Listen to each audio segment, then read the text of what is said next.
And you can see there, you know what, your burners, your tokers, those are not the only guys that can get high off marijuana these days. The legalized marijuana industry is growing, believe it or not. It's kind of happening underground almost, but it really is happening. Investors now, you have an opportunity to get in on marijuana. You hope it doesn't go up in smoke, right? No, I'm making them up in smoke, making a lot of jokes here. Quentin Futrell, how are you today? I'm good. Can you have a huge story. Can you get high in puns? I don't know. We can certainly push it over the line there. Tell me about the pot industry growing. We had a couple of interesting state initiatives this last week, right? We did, yeah. We had a couple of states, Washington and Colorado, that legalized pot for recreational use. Mm-hmm. And then we also had Massachusetts that legalized it for medicinal purposes.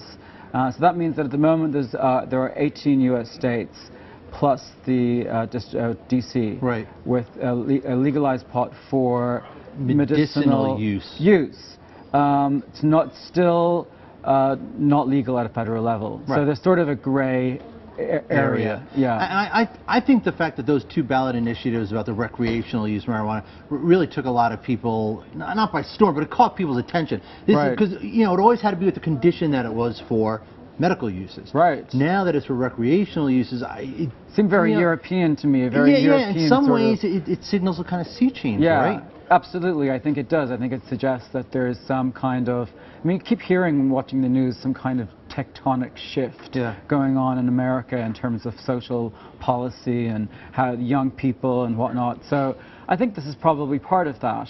Yeah. And, you know, if there are 18 states at the moment, in 5 years' time, there might be another 18. Right.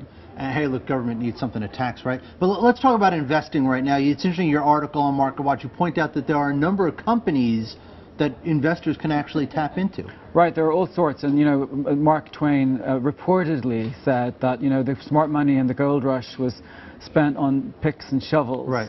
And this is sort of what the article focuses on, those ancillary businesses around in the ecosystem around medical marijuana or legalized state level legalized marijuana.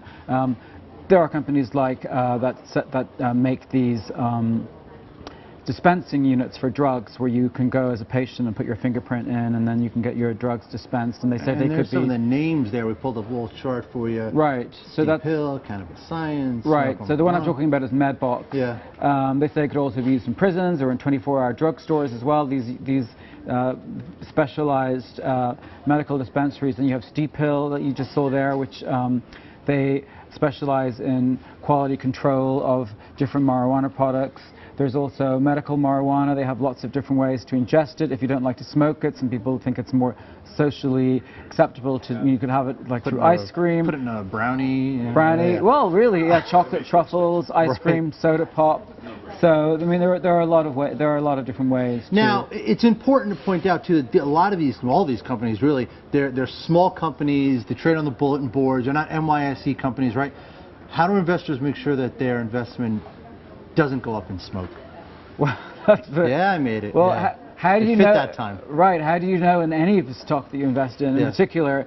I mean, they are like you know, over-the-counter stocks. So it's clearly a high-risk business. You know, I mean, you don't know. High.